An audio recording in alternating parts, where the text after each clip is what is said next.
Voici le zapping politique européen. Bonjour Dimitri Vernet. Bonjour à tous. Mesdames et messieurs les députés, Un mois après sa nomination, le Premier ministre François Bayrou a enfin prononcé son discours de politique générale à l'Assemblée. Alors on est parti, zapping européen spécial DPG ce matin. 84% des Français jugent, paraît-il, que le gouvernement ne passera pas l'année. Et il m'arrive même de me demander où les 16% restants trouvent la source de leur optimisme. Et sans surprise, François Bayrou nous a fait du François Bayrou. Et si nous ne sommes pas capables d'exprimer notre détermination, elles l'oublieront et le négligeront.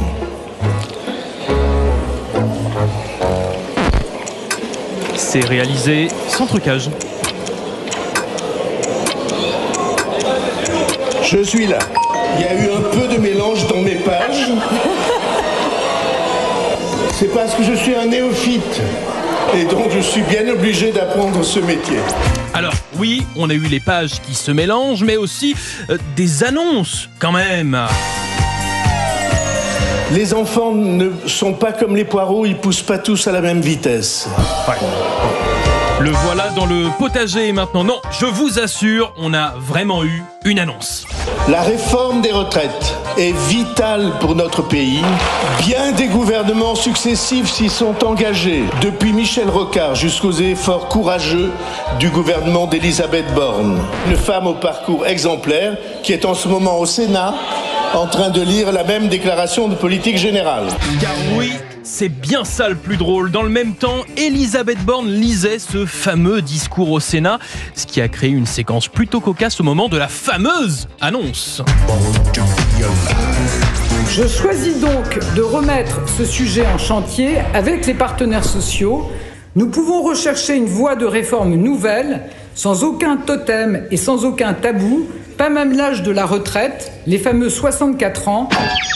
Elisabeth Borne expliquant remettre en cause, en chantier, sa propre réforme des retraites. Oui, vous voyez, c'est dans ce genre de moment où on sort le popcorn. Pas de quoi satisfaire cependant l'opposition.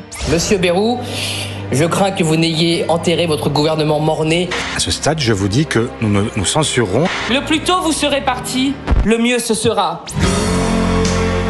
Et ça recommence.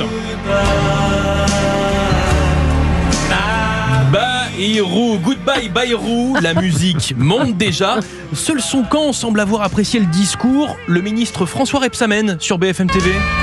Dans quel état d'esprit est François Bayrou ? Je me permets de le dire comme ça. Il a en lui la conviction que la réconciliation des Français est possible. Et il rentre dans la négociation avec l'esprit d'un compromis, un peu comme Nelson Mandela.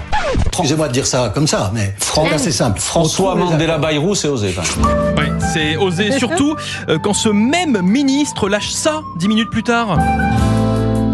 C'est les Insoumis, moi je les respecte, je respecte toutes les forces politiques sauf le RN. Je le dis ici, mais c'est ma position. Et donc c'est pas du tout. Vous ne respectez pas le RN ? Non, moi c'est pas ma tasse de thé. Bon, autant vous dire qu'avec des ministres comme ça, c'est sûr, notre Mandela de la vie politique française ne va pas faire long feu. Merci Dimitri Vernet, votre zapping politique sur Europe 1 chaque